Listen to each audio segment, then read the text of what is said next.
Good evening and welcome to the Writer's Block.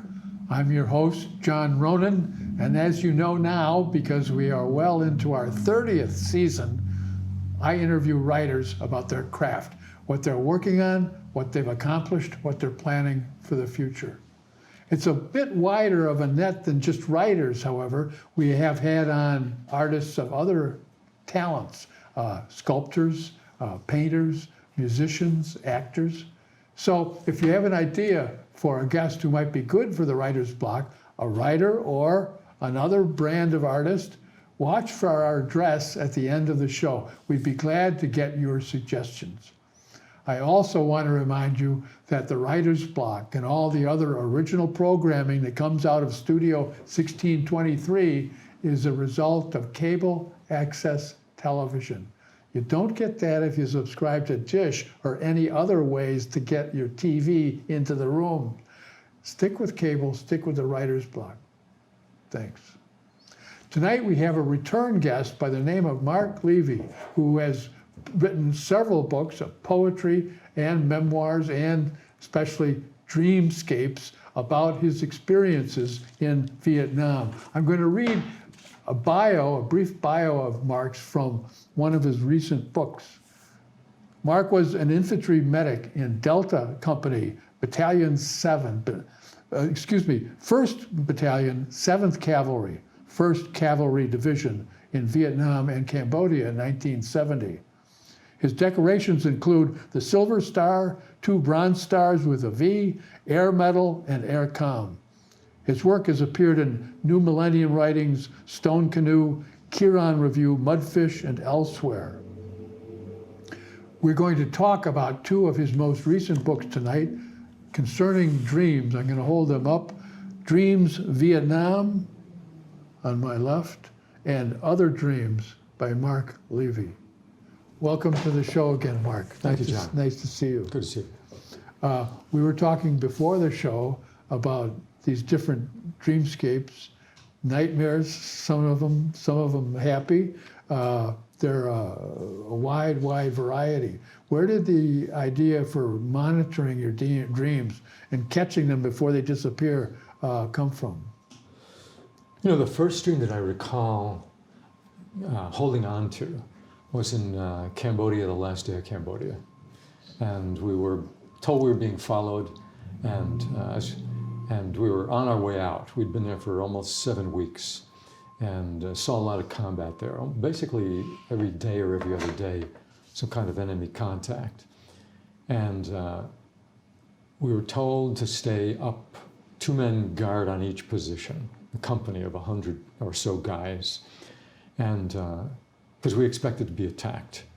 And that night I had this nightmare. I was sleeping head to toe with one of my good friends, and I dreamt that sappers, enemy guys specially trained to overrun fire bases, were crawling past the guards into our position. And I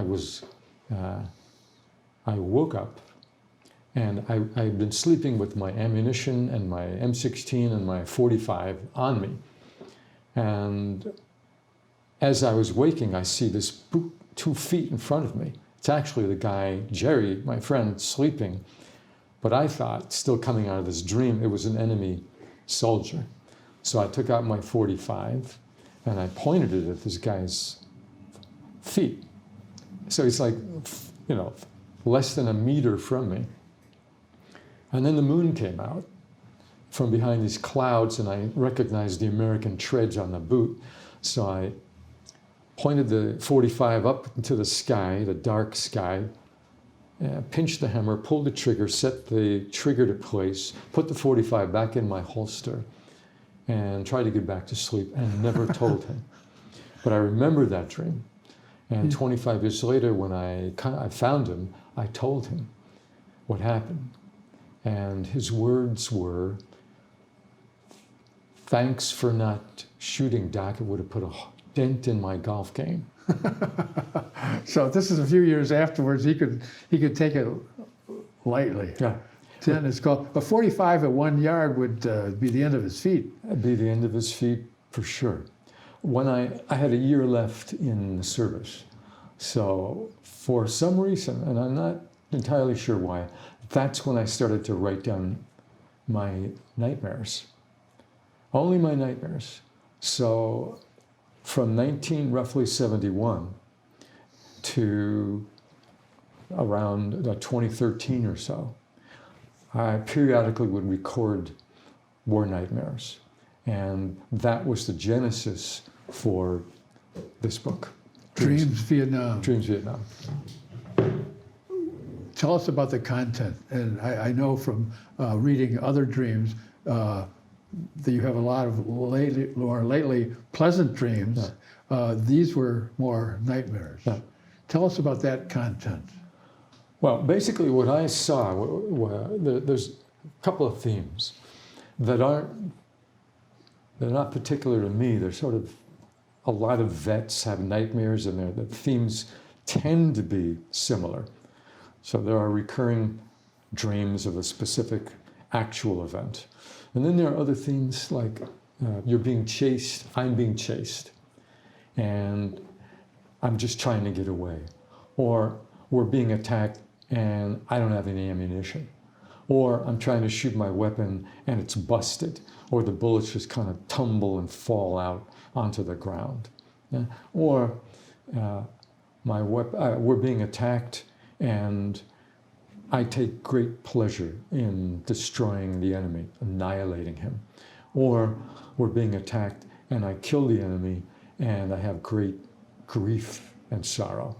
So you got this range of recurring themes in my case that was fairly consistent for 30 years. So there's a lot of dreams that are kind of, they're military parallel to dreaming you're in public and you can't remember your lines, or you're in public and you don't have any clothes and you're not ready in some respect. Like your bullets just fall out of the first person muzzle. To point that out, this theme of inadequacy, which I think had to do with just why are we, not politically, not ideologically, but existentially, why are we here? We are outmaneuvered, we are outgunned, we are outclassed by the North Vietnamese and the Viet Cong. We don't belong here. We're in the enemy's backyard.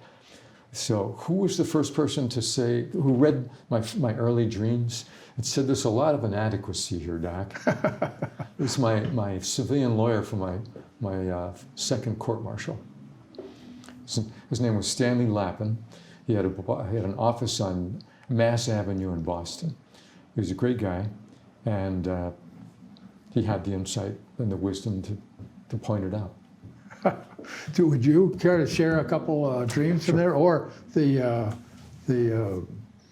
letter, the email? Do you want to go to that, or what do you want to do first? Let's do the letter. Okay. So the backstory is I have a website, Medic in the Green Time, which that's going to be on the screen under your name. So it showcases a lot of my writing, but also other veterans who have told me their stories, guys that I know or guys that have related stories.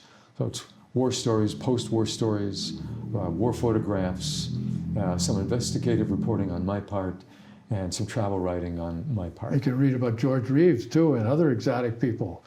I guess so. On your website. Yeah, because there's about 30 or 35 military records that I've gotten from the National Archives. So the military records of George Reeves, AKA Superman, but also Lyndon Johnson, Richard Nixon, John Coltrane, Rocky Marciano, a whole slew of guys. Periodically, I get fan mail or letters from mostly students, sometimes college students, sometimes high school students.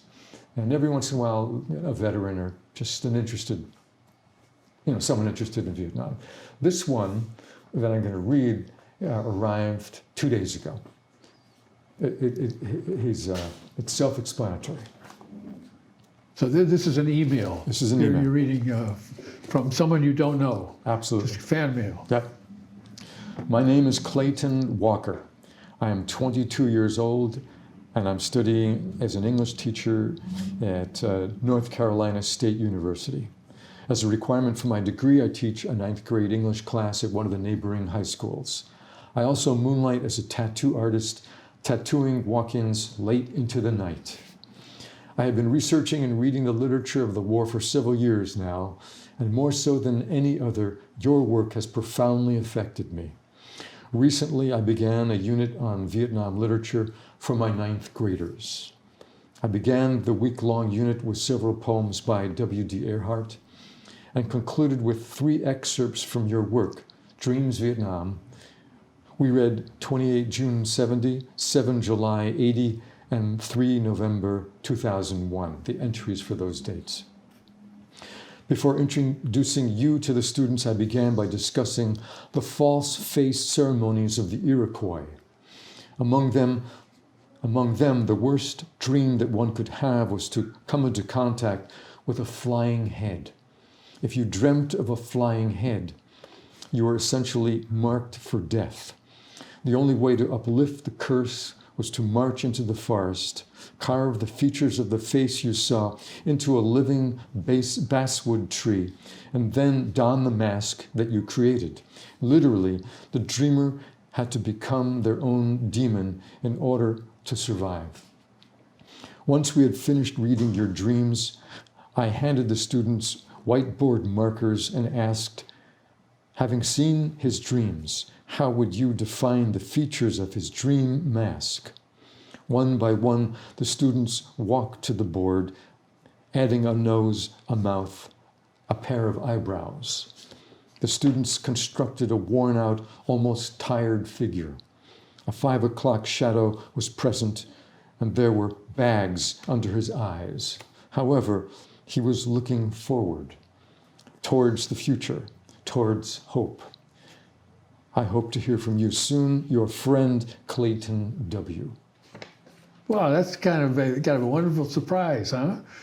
Just get that kind of sincere note from somebody out in the universe whom you've touched. So I read that and it just had this, it read like a dream to me, this whole, I thought this is brilliant. So I wrote back to him and I thanked him. And I just thought, what a little gift from the universe. And were you going to read one of these poems from, Yeah. or do you want to go to this book? I'll read the dreams that his students read. Okay, Yeah? all right.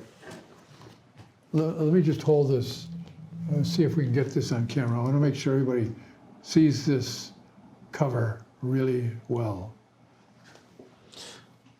Well, this cover really well, I took that picture. It's the bunker of a guy named Brandon Pedersen, and it's on a fire base. And I had an artist kind of jazz it up a little bit. It was originally just a regular Kodak shot, but it's an officer's bunker, and we'll leave it at that. Okay. So this is Dream 28 June 1970.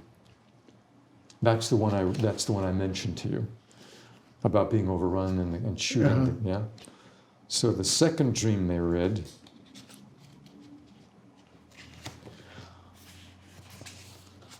was 7 July 80. I'm in a large empty house. My brother and I are dressed like soldiers. We're hunting each other. I see him before he spots me and hit him with a burst from my M16. I walk the bullets up to him, but they make only a small BB pattern and little noise. There's little impact, little of the expected striking force, but he falls and I rush to his aid. I feel very sorry for him for what I have done. I read that dream also to a class at Bentley University and around 7 or 8 years ago. It was a class of international students visiting and American students. What was their reaction? Well, I asked for comments, and so this one girl, I forget if she was from Scandinavia or if she was American. She said, seriously, with real concern, "Why did you shoot your brother?"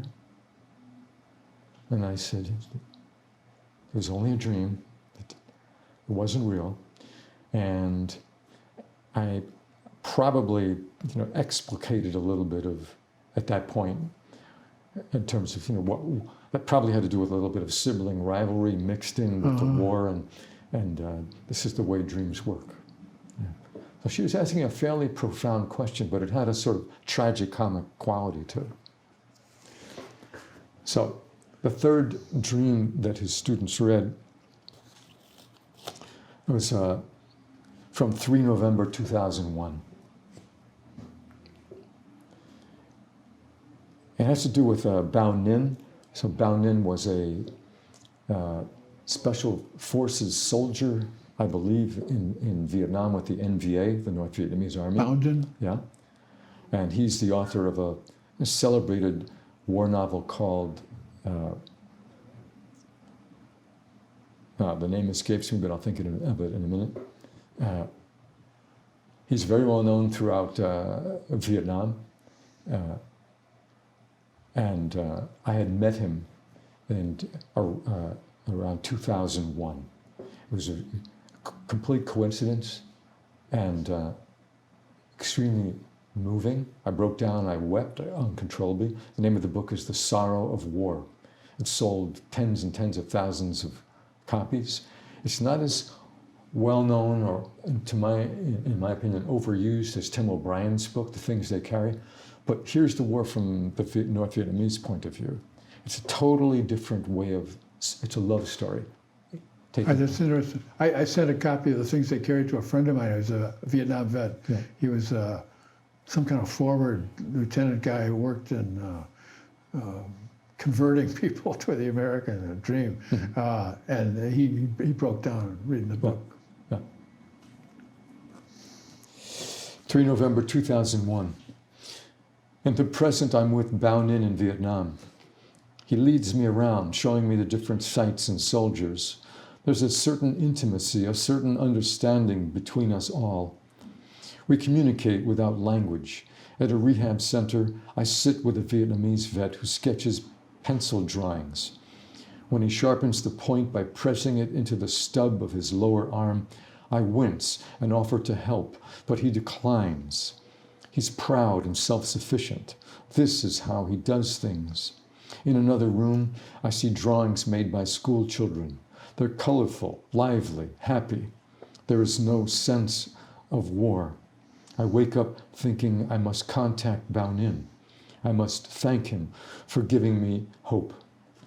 Very nice, very nice, very nice. I keep thinking about how strange it would have been if it dawned on you in 1970 that there's going to be such a thing as Vietnam literature in 40 years. It's blossoming, deep, important volumes of work when you're just trying to stay alive.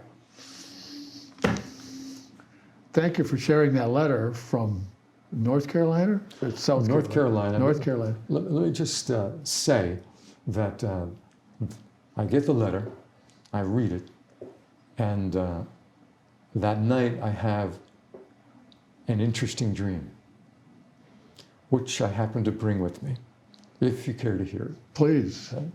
Absolutely.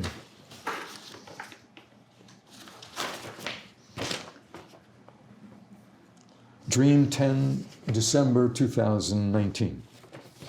I'm in a large auditorium sitting next to Bruce Weigel. Up on the stage, Jay Denberg, a childhood friend, reads a long, continuous poem quickly and well. It's part hippie, part beat, and reminds me of Bob Dylan. When Jay finishes the poem, he asks to continue, and does so to loud applause. I look around. There are thousands of people in the audience. I'm disappointed. I thought this was an open mic. I had brought something to read. I turn to Bruce Weigel. We're wedged together. I'm right up against him, and he's so much bigger than me. I'm being squished, but it's a protective squish, like penguins, as if we're father and son. Bruce asks, "Have you heard of General Lawrence Kelb?" I say, "Yes." I'm thinking, uh-oh, this is it. Bruce is getting transferred. I'll never see him again. Bruce says he has something to tell me and that he's sorry for what's happened. He had lent or given or somehow got my book, How Stevie Nearly Lost the War, with its orange and black cover of Greek soldiers playing at dice, to General Kern, who has stolen the cover art for his own book, Bruce says he's sorry about that. Even with copyright, it won't make much difference. The general has power. As I begin to wake from the dream, I remind myself that a photo of me sitting on a well-used trail is incorporated into the cover. This means I can prove the cover is mine. Waking, I choose what words to say. I love you, Bruce. Don't worry. I feel good about saying that. It feels right. And so I sent. So that's right after you got this letter from the student in North Carolina, Yeah. and that stuff is back fresh from forever. Yeah. And so I sent the students, the teacher students' email and the dream to Bruce, who's in Hanoi as we speak. And he wrote back and said, nice dream, and nice guy. So things are happening. Well, I'm glad we got your website on the super under your name for the show, so you maybe get some more stuff. Because when this stuff goes out on YouTube, explosive, just explosive.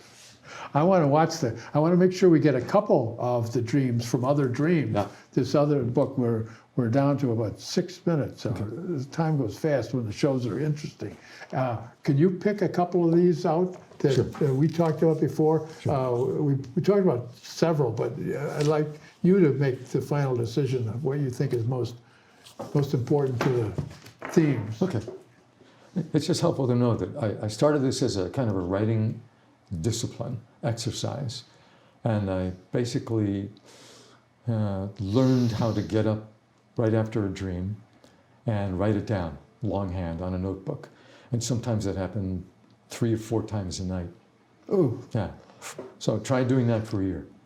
And then, later on that day, writing it all down and trying to give it a little bit of a literary twist so it's interesting rather than just reporting in a scientific or clinical. And if you don't get it down quickly, they disappear. It's gone. To go for effort. Yeah, and then you have to fill in the blanks, and then you fictionalize and stuff, and fabricate. So I tried to keep them as authentic and true to the original dream as possible. So this is from Other Dreams, which came out in 2018. Yeah. Dream 5 September 2016. What page is that, Mark? 3. I'm in Honduras at some kind of border crossing. A wide corridor of thick fenced scrub is off on either side. Everything is grim, sinister, ominous. A few peasants silently plod up or down the hilly earth. It's a miserable, gloomy place. Everything feels cloaked in darkness. I try going forward, but after a time, something says, danger, turn back. Not taking the winding paths, I trudge up the steep hills, making the work twice as hard. It's like my first treks in Guatemala. At a hilltop, I begin to choke for air. I make gasping sounds. I'm suffocating, dying. Thank you. I want to mention to our audience, the book is Other Dreams is a year of dreams from 5 September 2016 to 5 September 2017, and it reads like a dream diary. Very, very, very smooth. Sometimes very sad. Sometimes kind of humorous. Up and down, back and forth, and it's a good read. And you can put it aside, come back the next day. You don't have to worry if Frank murdered George or something, So thank you for that. Pick another one for us, please. Now this is a Manhattan dream. I used to live in Manhattan. I lived in most of the boroughs. I'm at a hectic Manhattan subway stop. Latino and Asian imposters dressed as electrical workers have surrounded the token booth and turnstiles with a chain-link fence.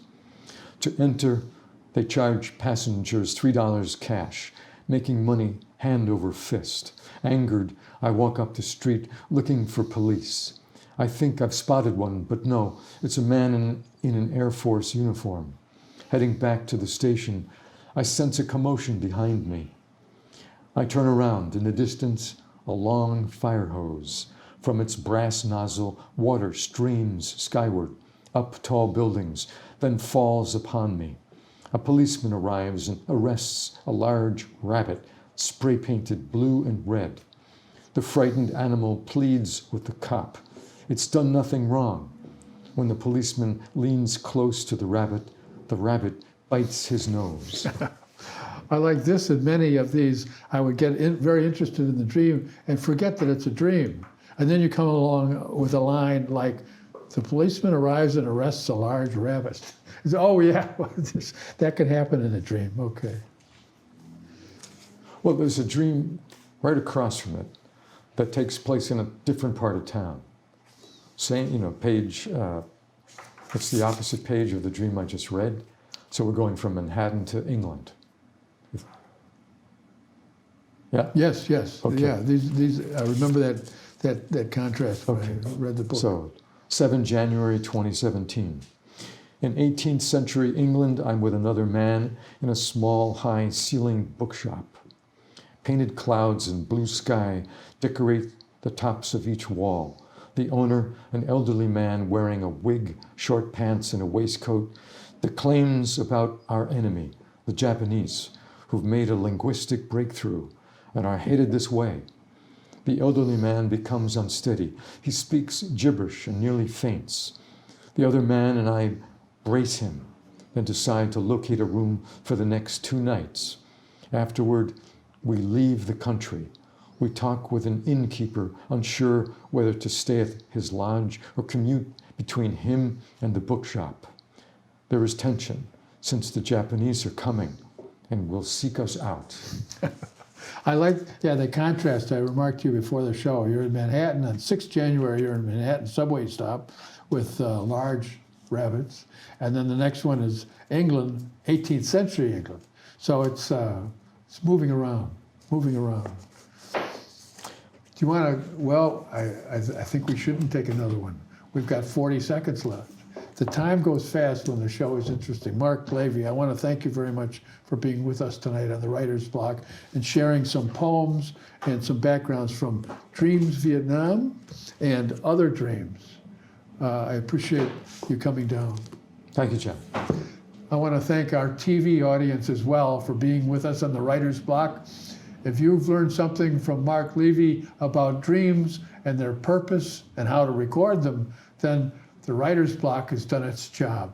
Thanks for being with us, and I hope to see you again next week on the Writer's Block. Good night.